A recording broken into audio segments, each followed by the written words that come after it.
So, fresh court battles that are going on, and the monarchy, in my opinion, has not been receiving the great PR that we've obviously noticed.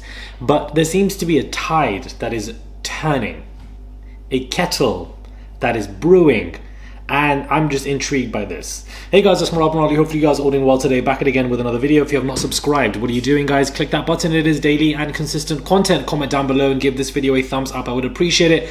Please do send a super thanks. There is, you know, a $sign there. You can send whatever you want. And let's get straight into this video.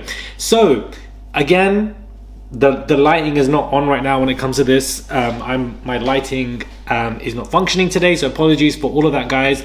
But this particular lighting that I'm using here, it does make it more intimate, like we're just in a cozy setting. Got the heating on. I've nearly packed everything outside of like 10% of stuff left for me to do, and then in 48 hours I'm meant to bow out, and I'm meant to be traveling, and a lot of it is just exhausting, guys. But at the same time, I'm grateful and appreciative because the weather here in London, it's not for the weak-hearted. It's not for the weak-hearted.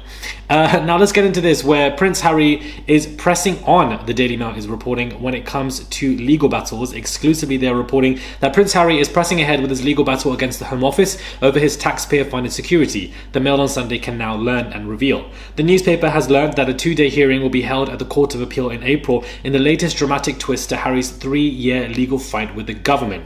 The looming courtroom showdown comes after the MOS revealed last week how the Duke has sought advice from trusted aides in Britain on how to mastermind a return. Earlier this year, a High Court judge ruled that Harry had comprehensively lost a frankly hopeless bid to appeal against a Home Office decision about his UK security. He had sought a judicial review of a choice by the Royal and VIP Executive Committee. However, in May, the Court of Appeal granted him leave to challenge the High Court judgment. Now, a court official has confirmed that a date has been set for Duke's appeal to be in London starting on the next April and 9th, with the ideally, the hearing is also listed on an official publicly available website. The King and his son are believed to be locked in a stalemate over Harry's choice to pursue his legal fight, which has cost the British taxpayer $500,000 so far. Charles is said to find the dispute very tricky. Interesting how the UK press discuss how tax-paying money and what has cost us and giving us figures and numbers is very clear for Harry.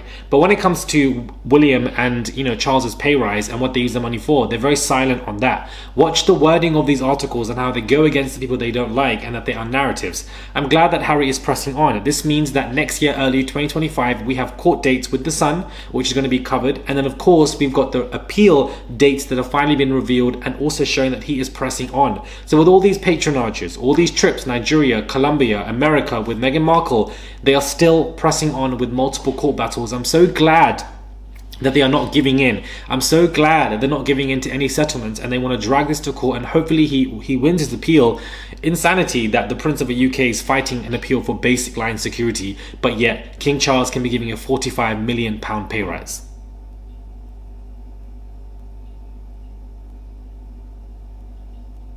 Insanity. Prince Harry is also about to receive a huge fat paycheck once he reaches at the age of 40. Now, I think this was briefly discussed, but of course the press are speaking about this, you know, situation at hand, where he's about to receive a major inheritance of $8 million from a family trust fund from Elizabeth's mother. And to be honest with you, I'm here for it. It's inheritance. Anybody's entitled to inheritance, whether it's William, whether it's, you know, Kate, Meghan, Harry, whoever. You have to be unbiased when it comes to that. That's your inheritance. But of course, the UK press are flanking him for it. Really upset that he's getting this, but he's entitled by this by the Queen. So I'm really confused as to why they're going against him when it comes to this. The UK press really are rats. But an £8 million pocket at the age of 40 sounds great to me. Don't know about you guys, but it definitely sounds great to me. Now, what I mentioned earlier on in this video about the tide turning is the reason why I say this is because celebrities are speaking up against the royal family in ways that I've never experienced. We had Ian McKellen, the actor for Lord of the Rings, X-Men and in theatre, well-established, well-talented, who has spoken up publicly in regards to how the Queen was rude, King Charles was lost, Philip was depressed, he's on Harry's side, and etc.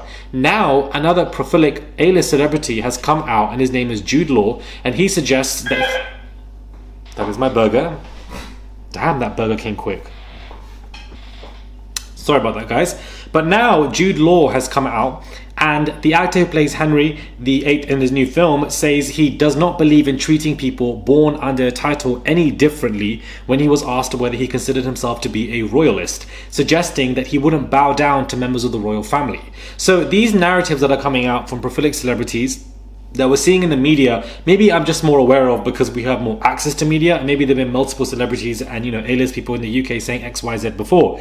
But correct me if I'm wrong, but I do feel like these individuals coming out and saying stuff is damaging the monarchy's PR, damaging the royal family. They haven't had a great year with Charles, and then of course with Kate, and no idea what's going on there. Then of course with the fact that William's barely done anything, let's be real. Camilla really isn't somebody who gives good PR, period. And then the slimmed down monarchy, which doesn't make any sense to me. And then of course Harry returning, obviously highlighting the issues that have fractured this family. And then you've had multiple celebrities back to back just saying that we don't bow down to these people, we don't like them. And this is what I've been waiting for. People to actually wake up and use both of their eyes that God has given them to say that these people are not different to us because they have these titles. This aristocratic upper middle class nonsense was created to create barriers between people and to instill power, because the rich get richer and the poor get poorer. Whilst our nurses,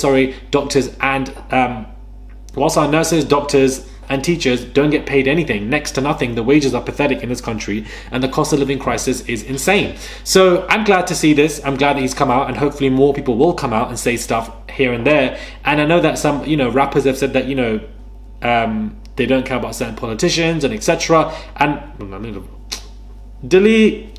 So let me know what your thoughts are when it comes to this video. I wanted to just throw out to you guys, and I'm gonna go and enjoy my burger. I'm very hungry.